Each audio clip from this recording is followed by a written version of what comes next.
So Okay. it didn't carry that far. He doesn't carry the points that far. So Connor on Blue-White Delver and Mark on Esper Delver. Yeah, Chris Cronenberger very well with a mono blue deck in Legacy. I was talking to him about that deck, and he was just like, yeah, I'm out of the Invitational. I played Rug Delver, and I would play the blue deck, but I didn't realize I left my mono blue deck at home. And I was like, oh man, I'd lend you cards, but I think so many cards I lent out already. And he's like, well, do you have energy fields? I'm like, I think I have 2 or maybe 3 energy fields. It's like, can you bring them tomorrow? So I wrote it down, and I ran into him a little while ago. I'm like, I have the energy field. So he was super excited. I think he's like, nobody has energy fields. Nobody. The booth doesn't have them. I was like, nobody. Energy fields don't exist. There's like, I think 20 in print, at all. And it's still worth 50 cents. Yeah, it's still not. All right, so Mark Rankin on the play, playing Esper Delver. He has no turn 1 play because of Glacial Fortress, but still happy to have both colors there. Conor Moran with an island on turn 1. Let's see if he decides to go with a Ponder or if he has something better.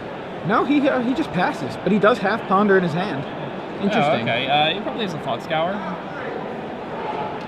And you're right. There's the Thought Scour. Oh, so we do have deck lists. Yeah, that's good. He must be like decently happy with his hand if he's going to Thought Scour here instead of Ponder. And I also like that play. Like, a lot of people are so quick to ponder at every opportunity, and that's fine in Standard because you really want to be, using your mana to the fullest potential. But if you have a card like Thought Scour, even though Ponder is going to give you more library manipulation, you might want to wait a little later if your hand is already good. Yeah, you can use that Ponder later to set up a Delver that you're not setting up on turn 1 with a Ponder. Yeah. So if you're already going to curve out, you don't need to cast that Ponder. So. Mark showing his hand to Connor off after a Gataxian Probe. We've got Island, Mana Leak, Gutshot, Dissipate, Snapcaster, and Glacial Fortress. I believe Mark has not won 2 games to 0, though, Jeremy. Just thought that if so, we may want to stop the match. Explain to them that Connor has already lost. There we go. 1 versus 1. We've got Mark Rankin. I'm not sure if this is a deck of his own design, but pretty exciting for him. I'm pretty sure this deck list is. The main deck is 2 cards off of the deck that Jerry Thompson and Ben Hayes played in the Invitational. Yeah, it's not much different. I think they had a 4 Intangible Virtue and just 1 Gather the Townsfolk. I don't think Sorin was main. They had 3 Virtue. Okay. And 1 Gather the Townsfolk, and they did not have the Sorin, and they had 2 Thought Scours. So 3 cards different. Yeah, so not far off. Yeah, if you're 3 cards off Jerry T's list at a tournament, it's pretty impressive. That's awesome. Although we did do the deck tech yesterday, and I believe Jerry's deck tech was up yesterday, so maybe Mark saw that, brought it to the open, decided, I only have 2 Intangible Virtue. Oh well, just change it a little bit, or maybe I only want 2 Intangible Virtue. So, anyway, Connor Connor ponders. What's that? I only want 1. Yeah. I don't know if I really want any, but. Draws a Runechanter's Pike off of the Shuffle Ponder there. Mark with access to all his colors plays an island and can play a Lingering Souls here if he wants. See, now I'm a little surprised that Conor didn't go the turn 1 Ponder. If you don't have a turn 2 play, you just look for one. It's like not really any problem. Yeah. Doing so. And he had the probe, so he would have been able to probe, Snapcaster probe, then on turn 2. So there's the Lingering Souls. And that's just so huge here. Already Mark is just so heavily favored in this game. Alright, so Connor, Timely Reinforcements. And that's a good answer to Lingering Souls. It certainly is. 3 dudes. It does not win the race. The problem is that, Mark's tokens fly, so they're not going to be able to interact, or Connor's not going to be able to interact with his tokens.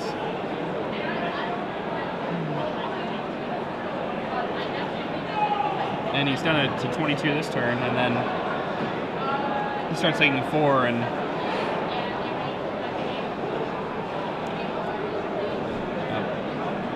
takes 7 turns for Mark to kill him with the Lingering Souls plus flashback now, and or 7 turns rather for the 3/1/1s to kill. Right, Mark. 7 to 6 basically. Mark kills in 6 turns, Conor kills in 7. But we do know that both players have cards in hand and lands on board, which will change those. Which will change all those numbers. It's important to think about all those numbers, though, when you're thinking about the tempo of the game and what order you want to play your cards. Just doing math of like how many turns is it till my opponent dies based on this exact game state and what play decreases that by the most number of turns. If you do that every single turn, and if you're always thinking about those things, maybe that's not always the right play, but if you're always thinking about that, it's going to make you a significantly stronger Magic player.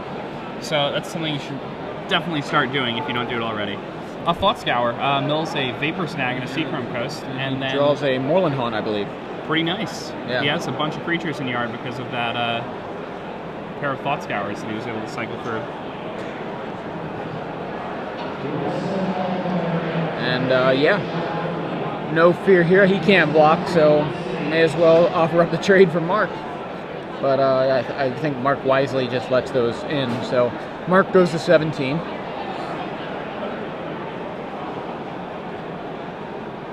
And Conor goes to 18.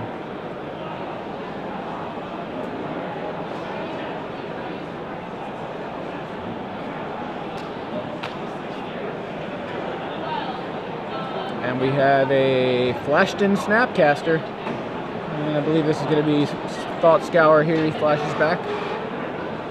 Could be a Vapor Snag, though. Vapor Snag's completely reasonable. Yeah. I mean, changes that clock. It is Vapor Snag. Changes the clock. Not only that, but also helps Conor do one more damage. It was almost like a virtual soldier token trade. Yeah, I mean, it puts his opponent to 16, then he gets the bash for 5, putting his opponent at 11, and then Mark has to stop attacking. And suddenly, who's in control of the game just completely changes. So Mark, didn't mana leak? He's doing that now. He's mana leaks the Vapor Snag and gut shots the Snapcaster. So why didn't you just mana leak the Snapcaster? Yeah, I thought maybe he was thinking he was going to go with Thought Scour and wasn't thinking about the Vapor Snag. It's possible. Yeah, I mean, if you see the Vapor Snag there and assume that that's what he's going for, then you just mana leak the Snapcaster. If you can successfully mana leak a Snapcaster mage, that's like awesome all the time. Yeah. So, well, the good thing for Mark is he got a Vapor Snag out of Conor's graveyard, so no further Snapcaster shenanigans with that particular Vapor Snag. Runechanter's Pike gets dissipated. So, Mark with all the counter spells and all the spirits.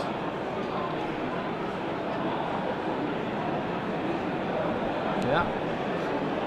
Mark's side of the board certainly smells like Teen Spirit. Or Team Spirits. That's what I meant. Smells like Team Spirits.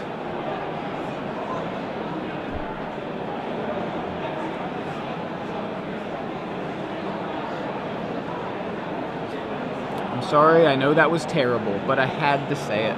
It's alright, I appreciated it. So if any of you are music fans out there, there's an excellent cover of Nirvana's Stay Away by Charles Bradley. I'll that have I to strongly check that out. recommend you listen to. He's a soul singer. Nice. That's really good. We'll have to check that out. I'm a big Nirvana fan. Yeah. So, just some pondering happening after some spirits get into the red zone. Yeah, and that spirit for Conor Moran is going to make him win this race again.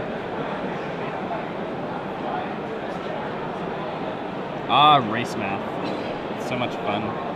I don't like attacking here before you play Pike and equip. If that's what he was going for, you think that's what he was gonna... Well, I don't know really what else you would really want to do here. Like he has a Batterskull in hand, but just playing Batterskull doesn't seem very good because you can just get Vapor Snagged and then you're getting tempoed so much. With the Pike, you get, you still get tempoed out a little bit, but... Oh, okay, right, I like that. Yeah, he was able to just draw the Vapor Snag without having to pay any mana at all. That's actually awesome. Yeah, Conor flying to 13 here. Yeah, Conor to 13, Mark to 9, and Conor adds Geist of St. Traff to the board with 3 mana up. All right, and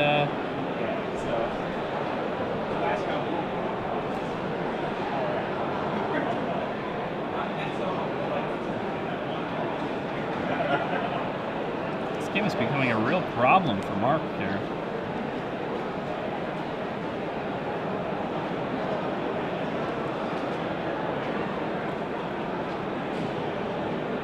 Yeah, as you said, I don't think he can really start attacking here. I mean, it's going to be... if he attacks, he's dead on board without an answer. I mean, if he attacks with everything, obviously. Yeah. When he draws Snapcaster Mage. A lot of these Delver players we've been watching this weekend, very good at drawing the perfect card.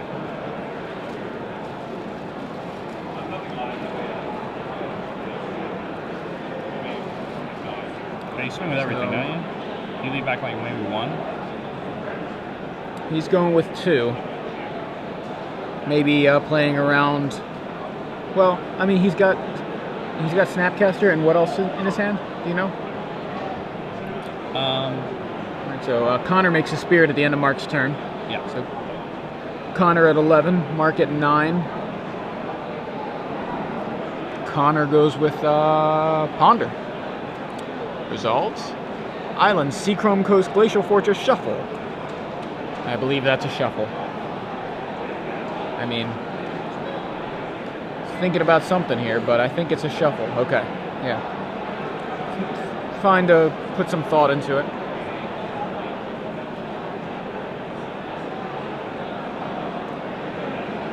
At this point, like any Ponder where you see 2 lands, or any Ponder where you see 1 land and, you know, it's just 1 spell that's not the greatest at this point, you just shuffle it. Yeah. So he drew a Glacial Fortress off of that, but presumably the top 2 cards of his library are not Island, Seachrome Coast as they would have been had he kept that Ponder.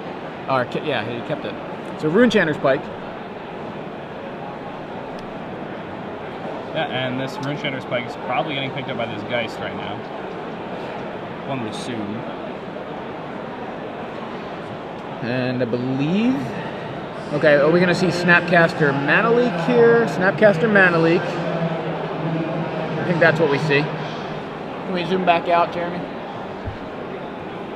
Yeah, so it's just a Mana Leak. Just Mana Leak? Okay, yeah, you're right. Conor lets the Mana Leak resolve. Does not choose to pay the 3 mana.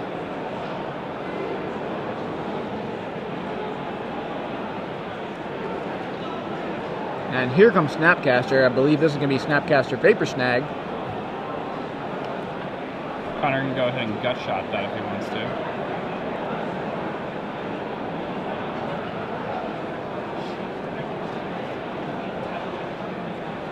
So right now, so the Vapor Snag targets the Angel, knocks Conor to 10. He didn't gut shot the Snapcaster before? Yeah, I'm kind of surprised he didn't either. Yeah, it's just 2 points, but I mean 2 points is pretty relevant when your opponent's at 7. Yeah.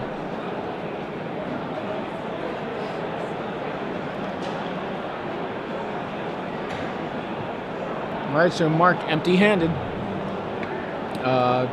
takes... Just took 2 there, fell to 7, and yeah.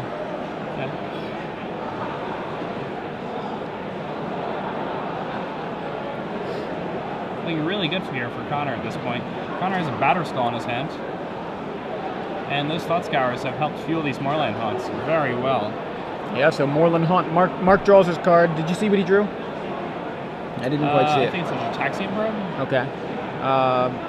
Kind of surprised he wouldn't have cast that then. Conor drew. Conor drew that. Okay, it was what Mark drew was what I was wondering about. Okay, and he just drew a land apparently. So Conor makes a Spirit at the end of Mark's turn. And draws, comes plays, the team. Yeah, plays Gitaxian Probe, sees Glacial Fortress, he's dead on board. He's dead. Well, no, he can. No, chump yeah, the you can Angel. chump, go to 1, right? Yeah, chump trade, take 4, go to 3. Oh, I'm sorry. Yeah, go to 3 here. Yeah. but then there's no out in his deck. It doesn't exist. That's what I mean. Like he's. Also, I'll play a Batter Skull. Yeah, that'll make it a little.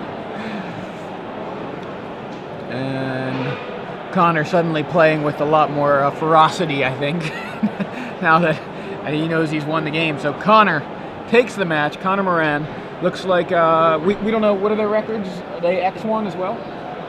Okay, we're not sure yet, but Presumably, if they're in the play area, they're still in top 8 contention.